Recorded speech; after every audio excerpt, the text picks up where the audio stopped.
6 crianças nos Estados Unidos vivem com escassez de comida.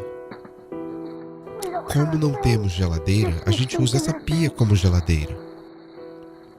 Então a gente tem que colocar gelo aqui todos os dias, porque durante a noite eles derretem. E a gente também não tem muita comida. Tudo que a gente tem são essas latinhas de vegetais. Então é tudo que eu tenho comido todos os dias, vegetais. Mais de 20 milhões de crianças recebem comida ao menor custo ou comida gratuita na escola todos os anos. Os pobres recebem comida gratuita de um programa porque eles não têm condições de comprar comida. No Clube da Nutrição, eles te dão uma bolsa de comida. As pessoas recebem essa comida todas as sextas-feiras, mas ela tem que durar por todo o fim de semana. Eu acho que muitas pessoas nos Estados Unidos estão precisando de ajuda com comida. Porque eles são pobres, ou eles são mendigos, ou são as duas coisas. Os negros nos Estados Unidos experimentam 2 vezes mais a escassez de comida do que os brancos. Tem um garoto da minha escola que ele se veste até pior do que eu, mas pelo menos ele tem uma casa para morar. Ele tem uma casa que ele pode chamar de lar.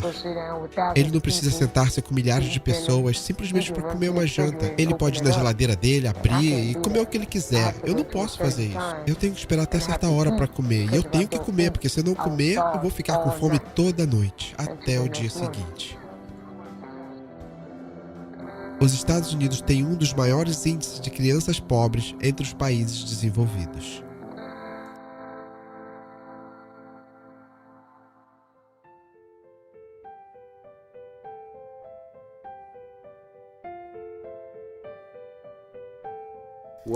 Fala galera, eu detesto fazer isso, mas hoje eu tenho um vídeo um pouco chato para mostrar para vocês. Não é um vídeo de violência ou alguma coisa desse tipo, mas é um vídeo realmente chato porque vocês vão ver que estou mostrando a Califórnia como se fosse um país de terceiro mundo. Eu fiz também uma pesquisa e descobri que a Califórnia é um estado que tem o maior número de pobres nos Estados Unidos e também tem 1/3 de toda a população de morador de rua. O que nos dá mais ou menos 114 mil mendigos vivendo na rua. Isso realmente é uma coisa muito chata. Não quero ser muito político aqui, mas isso realmente dá para entender quem foi que criou toda essa bagunça. Isso é o tipo de problema que a gente tem aqui na América. E eu não entendo por que trazer tantos refugiados para cá ou pessoas ilegais morando no país. Realmente isso eu não consigo compreender.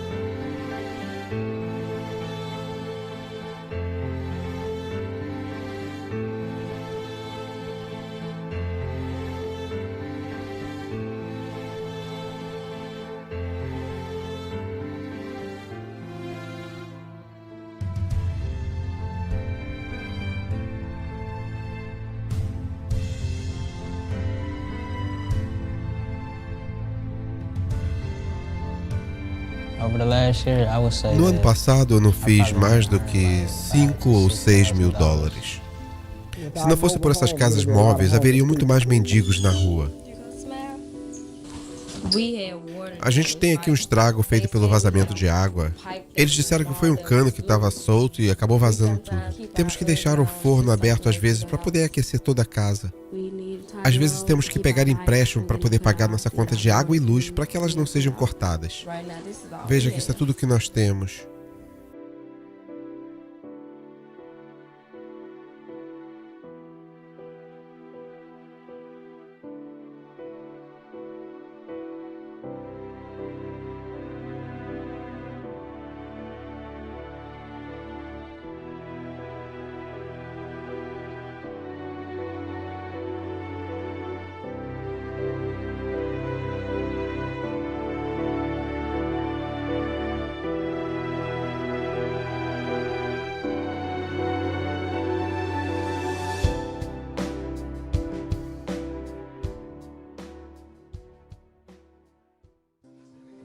Nós usamos o sistema do governo para poder comprar comida. E ainda assim é difícil, porque a gente tem muitas pessoas dentro de casa e a comida às vezes acaba logo. E às vezes você olha para os seus filhos e pensa, poxa, como eu queria dar o melhor para vocês. E isso é muito frustrante. Eles não sabem a dificuldade financeira que eu passo. O crime por arma de fogo está crescendo por aqui. A cidade de Baltimore foi mais violenta do que a cidade de Chicago no ano passado, impulsionada pelas gangues de rua. Para alguns residentes dessa cidade, vender droga ou o próprio corpo é o único trabalho disponível. Se vocês querem saber o que é pobreza nos Estados Unidos, isso aqui já dá para ter uma ideia. Todas essas casas aqui nessa rua estão completamente destruídas e abandonadas, mas, por incrível que pareça, ainda tem gente morando dentro delas. Durante a administração do presidente Obama, a pobreza cresceu nos Estados Unidos e o presidente Trump disse que vai consertar isso.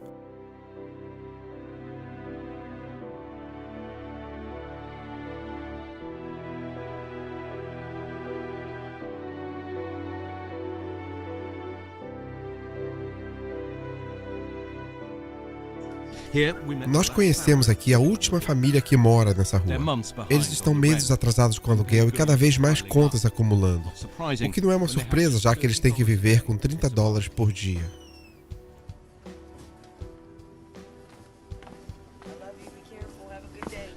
Eles já foram despejados antes e foram forçados a viver em uma dessas casas abandonadas em Baltimore. Isso dói muito porque eles têm que ficar enrolados no cobertor todos os dias por causa do frio. E eles não querem sair da cama porque eles sabem que não tem nada para aquecê-los. E as pessoas ficam falando mal da gente, ficam bullying eles na escola. Isso realmente dói muito. Para muitas pessoas, os Estados Unidos já não é mais o país das oportunidades. E a esperança tem dado espaço para o desespero.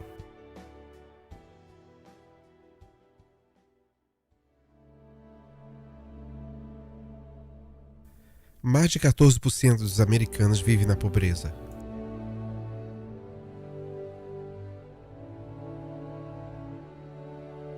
Ou seja, mais ou menos 40 milhões de pessoas. –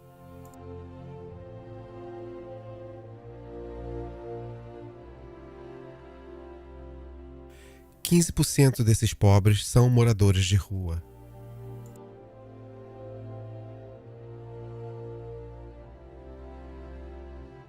Mais de 16 milhões de crianças na América vivem na pobreza.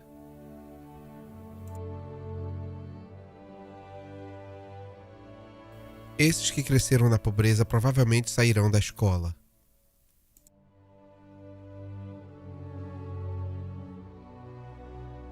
Eles estão mais sujeitos a se envolver em crime ou receber baixos salários.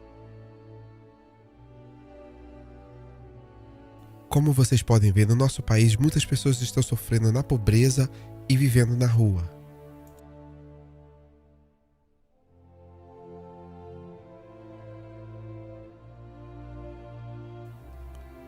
A verdadeira pobreza americana. 46,2 milhões de pessoas nos Estados Unidos vivem na pobreza.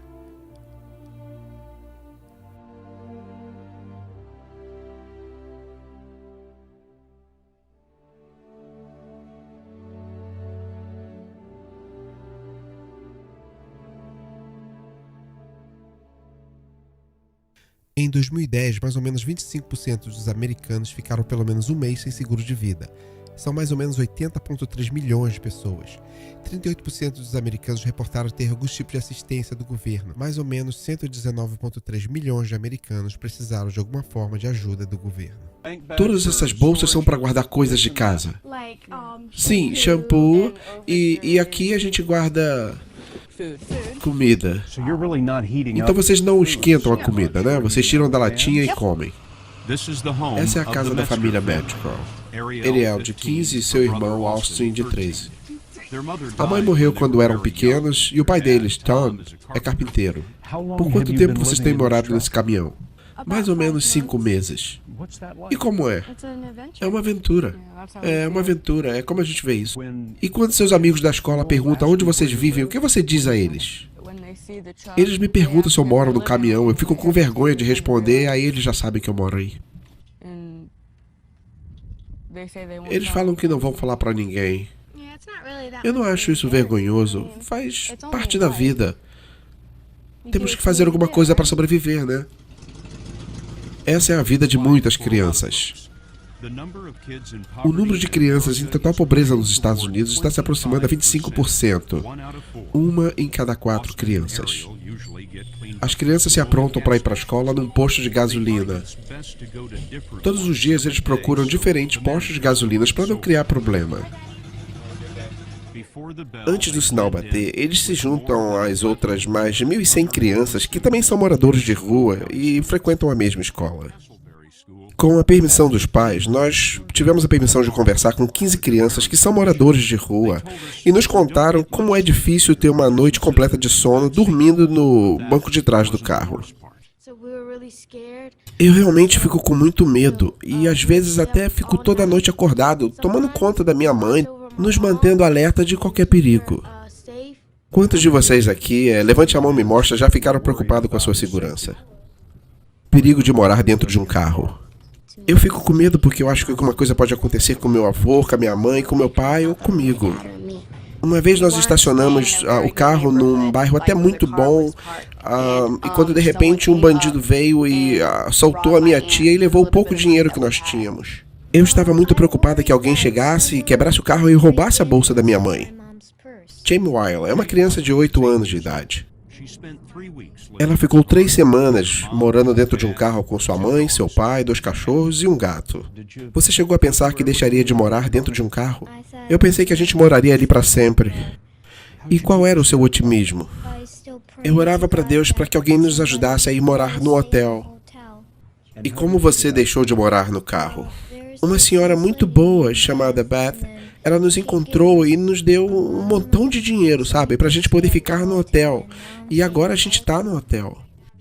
Beth W. desenvolve um programa para ajudar crianças moradoras de rua. Esse é o vídeo que ela filmou quando ela encontrou a família da criança. Nós temos que lidar com essa situação. Todos os dias eu tenho que lidar com a situação de ter que morar dentro de um carro. Eu vou conseguir agora um quarto de hotel para você agora, tá bom? Como você se sente agora? Muito feliz. Quando é detectado as crianças morando na rua, o programa utiliza dinheiros da cidade de doações para proporcionar uma moradia temporária para essas crianças. O dinheiro que foi doado para a família só durou apenas um mês, então para que eles pudessem ficar no hotel, eles estão pintando todo o hotel em troca de moradia. Mas isso é muito raro. De todos os moradores de rua na Flórida, 2/3 continuam morando na rua. Isso é o que a gente vê toda semana, a cada 2 dias. São arrecadados $4 milhões em doações. Doações de roupas e sapatos e dinheiro para a habitação temporária em um hotel. $4 milhões é muito dinheiro. Mas pense comigo, de todos os moradores de rua por todos os Estados Unidos, 1/3 está na Flórida. Depois da escola, as crianças são levadas de caminhão para a livraria. Na livraria a gente pode usar os computadores para estudar ou fazer alguma coisa da internet. Antes de eu ser moradora de rua e quando eu via outras crianças morando na rua, eu me sentia muito triste por elas. E depois, quando nos tornamos moradores de rua, eu me sentia ainda mais triste ainda por isso. E mesmo eu sendo moradora de rua também, eu quero fazer o melhor que eu posso para poder ajudá-los. Ajudá-los a ter uma vida decente. Você conversa como uma pessoa madura. Todas as vezes que eu vejo uma adolescente, uma criança brigando com seus pais, desobedecendo a eles, não fazendo o que os pais pedem para eles fazerem, realmente me deixa muito triste. Porque eles poderiam estar na minha condição, e eu não quero que eles estejam na minha condição que eu estou. Eles deveriam agradecer o que eles têm, porque pode ser que amanhã eles não tenham mais o que eles têm hoje.